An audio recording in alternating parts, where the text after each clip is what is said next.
Hello friends, আপনারা কেমন আছেন? আশা করি আপনারা সকলেই ভালো আছেন। প্রতাপ একাডেমি কোচিং পরিবারে আপনাদেরকে সকলকেই স্বাগত জানাই। ডিএ সংক্রান্ত আবারও একটি গুরুত্বপূর্ণ আপডেট কিন্তু শেয়ার করতে চলে এলাম।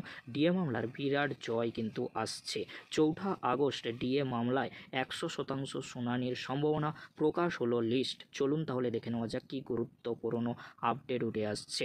পশ্চিমবঙ্গের সরকারি কর্মচারীদের জন্য একটি অত্যন্ত গুরুত্বপূর্ণ আপডেট। সুপ্রিম কোর্টে ডিএ বা মহার্ঘ ভাতা মামলার শুনানি নিয়ে নতুন আপডেট কিন্তু এসেছে।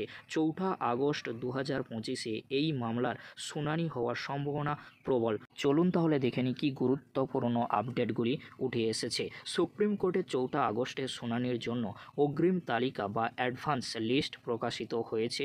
এই তালিকাটি থেকে বোঝা যায় কোন মামলাগুলির ওই দিনে শুনানি হওয়ার সম্ভাবনা রয়েছে। 500-র বেশি মামলার তালিকায় ডিএ মামলাটি 69 নম্বরে রয়েছে, যা এই মামলার গুরুত্বকে নির্দেশ করে।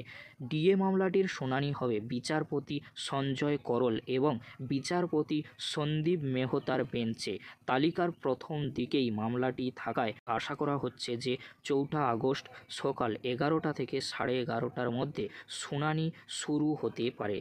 বর্তমানে মামলার স্ট্যাটাসে সিরিয়াল নম্বর দেখা যাচ্ছে না, যা মূল তালিকা বা সাপ্লিমেন্টারি লিস্ট প্রকাশিত হলেই জানা যাবে।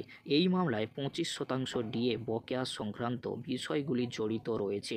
Confederation of state government employees এবং ইউনিটি ফোরামের মতো সংগঠনগুলি পশ্চিমবঙ্গ সরকারের বিরুদ্ধে এই মামলায় লড়াই কিন্তু করছে। 17টি কোর্টের মধ্যে 69 নম্বরে মামলাটি তালিকাভুক্ত হওয়ায় শুনানির সম্ভাবনা 100%।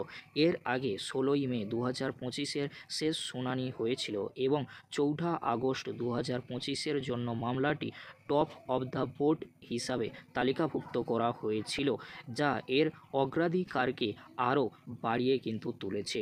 কর্মচারীদের যে প্রত্যাশা রয়েছে, আশা করা হচ্ছে যে এই শুনানির পর সমস্ত কর্মচারী তাদের 25% বকেয়া ডিএ পাবেন। এছাড়াও রাজ্য সরকার কেন্দ্রীয় সরকারের হারে ডিএ প্রদান করতে বাধ্য হবে এবং সমস্ত বকেয়া মিটিয়ে দেবে, কারণ এটি কর্মচারীদের একটি মৌলিক অধিকার। এই আপডেটটি পশ্চিমবঙ্গের লক্ষ লক্ষ সরকারি কর্মচারীর জন্য অত্যন্ত আশাব্যঞ্জক। 4 আগস্টের দিকেই এখন সকলের নজর থাকবে। আজকের এতটুকু, পরবর্তীতে দেখা হচ্ছে নেক্সট ভিডিওতে। ভিডিওটি দেখার জন্য আপনাদেরকে অসংখ্য ধন্যবাদ।